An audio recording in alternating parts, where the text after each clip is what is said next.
Howdy, y'all. This is Thomas here, checking in on Tether. Of course, the stablecoins have had such a rocky week and kind of led the way in the plummeting crypto market. And here, Tether has decided to diversify and really stabilize a little bit. And so, let me know what y'all think. Do you think this is going to work? Are you applauding the move? Is it a little too late? Tell me what y'all thoughts are. You got stablecoin. Tether has beefed up its treasury holdings and added over 250 million in non-U.S. government debt to its reserves. I think that non-U.S. government debt is a big thing because it's giving it a little bit more diversity and not just linked to a whole bunch of bonds, which has been kind of the case for Tether. Tether cut its holdings of commercial paper, bought treasuries, and added non-U.S. debt to its reserves in the first quarter. U.S. treasuries make up almost half of its roughly 82 billion in reserves, according to its most recent. This is the attestation report.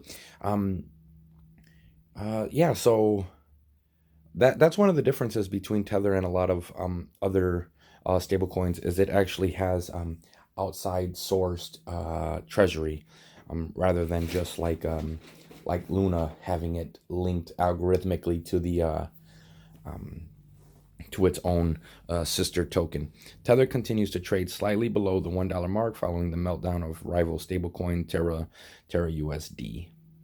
Okay, so stablecoin Tether issuers now hold over $250 million in short-term non-U.S. government debt as part of its reserves, and it's cut its holdings of commercial paper in favor of treasuries, according to its latest Edison's report on Thursday. Tether reserves have long been a source of controversy in the market. Yeah, so let me know what y'all think. Do you believe in Tether, or are you ditching the stablecoins altogether? Despite its initial claims that its Tether token was fully backed by US dollars, a series of audits showed that it was not to be the case, with short-term commercial paper making up the bulk of its reserves. So there was a little bit of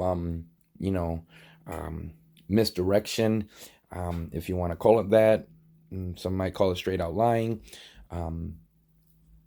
So there was that issue as well. The issuer reached a settlement last year with the New York State Attorney General, who alleged Tether wasn't fully backed by US dollars at all times.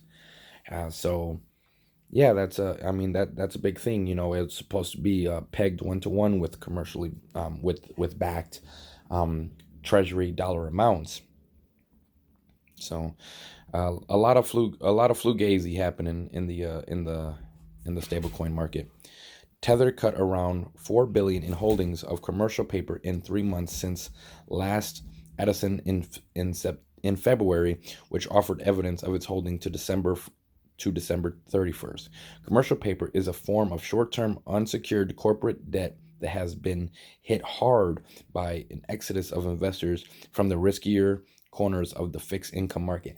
So that's what those are called. Those are called junk bonds basically, and they're high yielding. And so that high yield bond was used to kind of leverage and kind of pay for the yield that they were using for stakers. So it was kind of a way to source funds from another location, but as the riskier corporate bonds, the junk bonds, high yield bonds, has recently dried up. That market is drying up, and that's a good thing.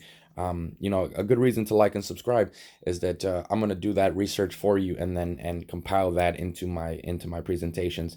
So if you're not a big fan of getting into that type of if you don't like reading them long, boring articles on bonds or macro investing and how that all ties into your maybe a little bit more micro viewpoint, then yeah, I suggest you check it out and like and subscribe so that you can stay abreast with all that information. This is news. This is new. This is from news from today. So hopefully y'all find it timely and useful, and I'll catch you on the next